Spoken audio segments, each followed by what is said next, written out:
What is up, Texas A&M Aggies fans? IndyCar Timm here with your Texas A&M Aggies Daily Blitz. It is Thursday, November 16th. Welcome into the show. Welcome into the network. Thanks for joining us here at FanStream Sports. Please make sure you are subscribed to our YouTube channel, as well as subscribed to this wherever you get your podcasts, whether it's on Apple Podcasts, Spotify, Google. I don't know. There's about a billion of them out there, but we are available wherever you get your podcasts. And the Aggies enter a new era on Saturday, an era without Jimbo Fischer. Of course, the news breaking on Sunday, if you've been living under a rock, that he has been dismissed and will be paid $77 million to just go away. So the Aggies will be taking the field with Elijah Robinson as their head coach, the interim head coach, as was announced by Ross Bjork. And he indicated he chose Robinson because he thought that the players would rally around him. He's been pretty popular since he arrived there in College Station alongside Jimbo as the defensive line coach there in 2018. And he's done a remarkable job. Of course, the Aggies defense, and especially the front four, really, a big part of the success the Aggies have seen since Jimbo arrived. And there's never been a question about the defense, the defensive line anyway. So, Robinson, the clear choice for Ross Bjork to take over, at least on an interim basis.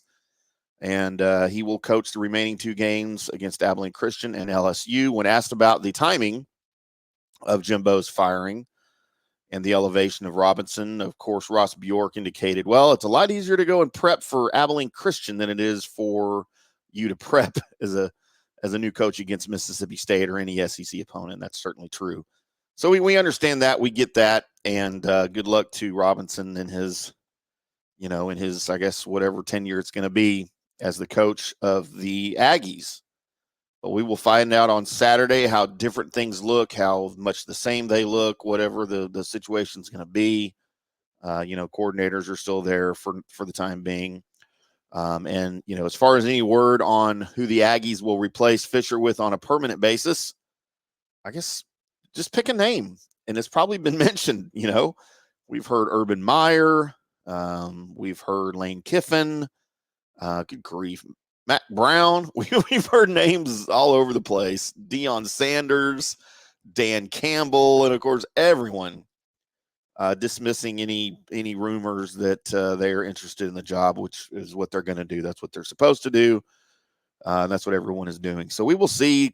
Of course, the season looks like it will play out with Robinson as the interim coach, and then the Aggies will make an announcement, I guess, after the season. I have a feeling maybe they already have the guy. They just obviously won't say it yet because I don't think you fire Jimbo at that point of the season without already knowing who you want, right, or who you maybe have already discussed this with and maybe already even come to terms with. So we will see. But first and foremost are the Abilene Christian Wildcats, and boys and girls, they're not good. They're over there in that UAC, which was a combination of, was it the WAC and some other conference that merged a couple of years ago. But they're just 5-5 overall and 3-3 in the United Athletic Conference as they come to town. They've won 3 of their last 5, but again, this is a lower tier school, lower tier. You don't want to say lower tier talent because these kids are talented too, but not on the same level, we'll say, as what the Aggies are throwing out on the field. And this should be one of the. I don't care who's coaching. I don't care if I'm coaching them. This should be a good win for the Aggies. And right now, with the way things are in College Station, they need an easy win. They need a good win in front of the home crowd. But you don't want to overlook ACU because LSU coming into town the final weekend of the season. So, or you traveling to LSU the final week of the season.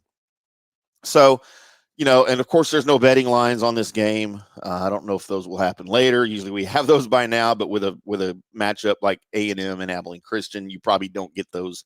I know they never do the money line on stuff like that, but there's not going to be a money line for the Aggies to win because it would be so ridiculous. But yeah, no spread, no total, no money line this week. But Go out there, check it out. It's going to be on the SEC Network Plus, ESPN Plus. So streaming only for the Aggies and Abilene Christian on Saturday. We hope you have one of those services, or of course you can check them out on the Texas A&M Radio Network. So, of course, the Aggies Bowl eligible. With the coaching change, we'll see what happens the rest of the way. A&M has still lost 3 of their last 5 after starting the season 4-1. We all know about the season by now, how it's gone, and Jimbo's gone. We don't need to get too much into that.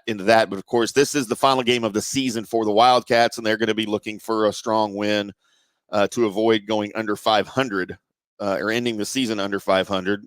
There's always motivation for these little schools, right? Of course there is. These guys play football too. There's nothing wrong with the product. Sometimes they just come up against some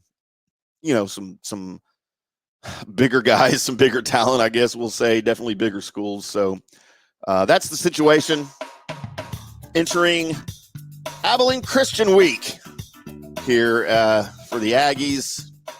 I guess we'll go beat the hell out of the Wildcats, right? For whatever that's worth. I'm IndyCar Timm. We will do it again probably either Friday or Saturday leading into the game with some quick hits, maybe some injury updates, who's going to be under center for the Aggies, and how the roster looks heading into that game. So we'll talk to you then. And until then, boys and girls, we'll see you.